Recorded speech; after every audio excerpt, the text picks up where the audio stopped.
What's up, y'all? My name is Daquan, as y'all may know. And if you don't, hi. My name is Daquan Williams. Before I get into my actual presentation, I just want y'all to check out this music video real quick. You know, start off for music. Who doesn't like music? But yeah, it's by Macklemore and Ryan Lewis, and it's called "Same Love."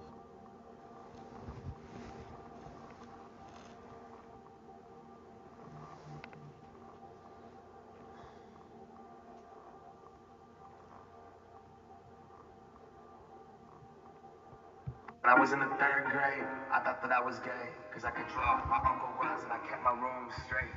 I told my mom, tears rushing down my face. She's like, Ben, you've loved girls since before pre-K. Sure enough. Yeah, I guess she had a point, didn't she? Bunch of stereotypes all in my head. I never doing the math, but yeah, I'm bitter literally a preconceived idea of what it all meant. Whether it was the right to same sex, had the characteristics, the right to be conservative, open to decision,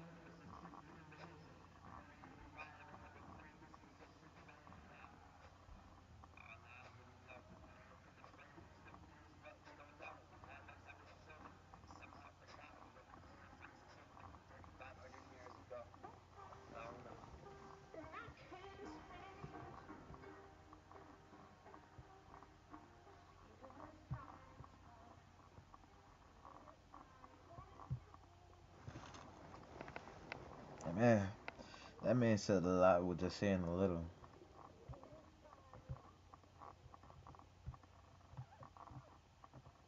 So one thing I wanted y'all to grasp from that little snippet of his song, it's a great song, Gay Rights, for gay rights. Macklemore was lucky. Not saying lucky in the sense that he was lucky not to be gay. I'm saying lucky in the sense that he didn't have to go through what gay people have to go through when they're realizing that they're gay, when they're realizing their family members not want to talk to them anymore or try to cut them off. What often happens when people come out of the closet.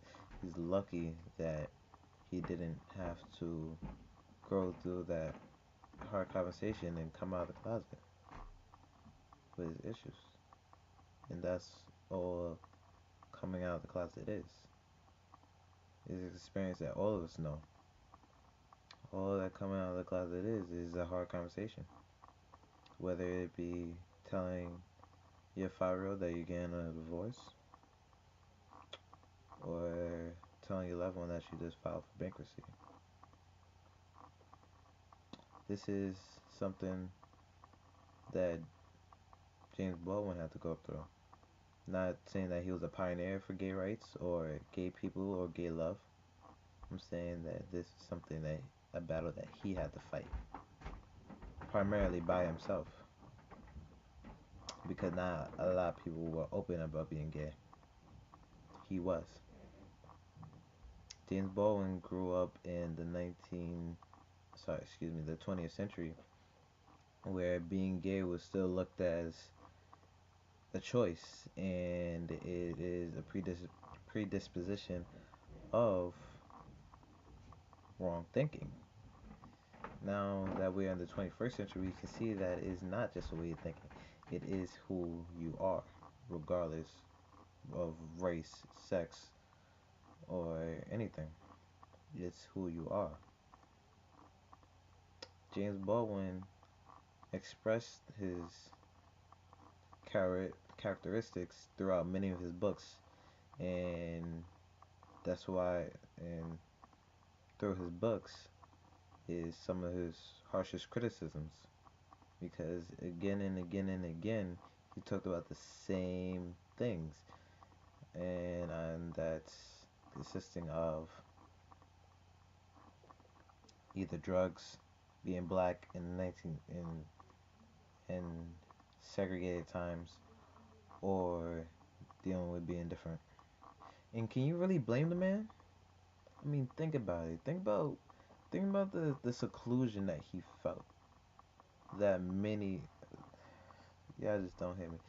He wasn't just battling something. He was secluded. That's something that many black athletes felt. I'm talking about the Hank Aaron's and the Jackie Robinsons of the world that had to break something open by themselves. Do you understand where I'm coming from? James Baldwin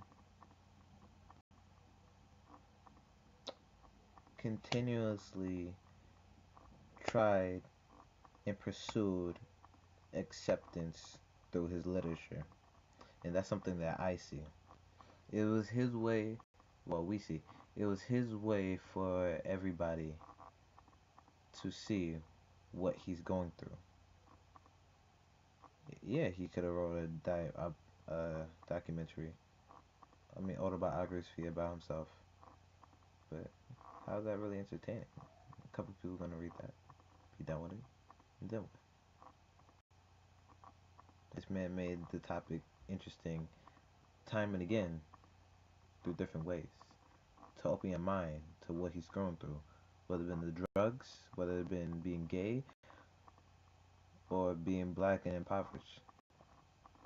Things that he expressed in Sonny's Blues and Giovanni's Room, two books that we studied, my group and I studied for our research paper. So I'll say it again. Can you really blame the man for coming out with the same story over and over again when nobody's really getting the message that this is not who he chooses to be, this is who he is? And that's a concept that most Americans can't grasp, especially in the 1960s and even today. That's why he moved away to France and said, deuces. I don't gotta deal with this. This country gets it. Why can't y'all?